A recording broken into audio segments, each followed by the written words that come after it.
என்னங்க கடையில வியாபாரம் பண்றீங்க? வியாபாரத்துல கவனம் இருக்கா இல்லையா? ஏமா என்னாச்சு? அசால்ட்டா கேக்குறீங்க. நான் என்ன லிஸ்ட் கொடுத்தேன், நீங்க என்ன கொடுத்து அனுப்பிருக்கீங்க?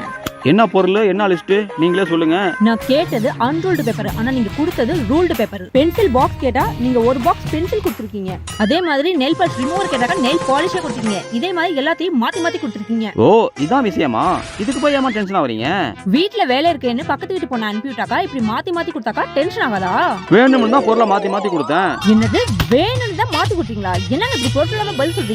நீங்க கடைக்கு நேர்ல வந்து 2 மாசம் ஆகுது. பொருளை மாத்தி தரணும் தானே இப்ப நேர்ல கடைக்கு வந்திருக்கீங்க. என்னங்க சொல்றீங்க?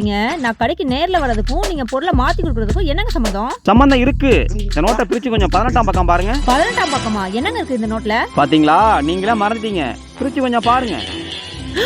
ஏன் அதிர்ச்சி அடைகிறீங்க? என்ன இருக்கு? வர்ஷினிங்கிற என் பேர்ல 2000 ரூபாய் கடன் இருக்கு. கடன் வாங்கினதுக்கு அப்புறம் நீங்க கடைக்கே வரல. பொருளை மாத்தி கொடுக்கணும் தானே கடைக்கு வந்திருக்கீங்க.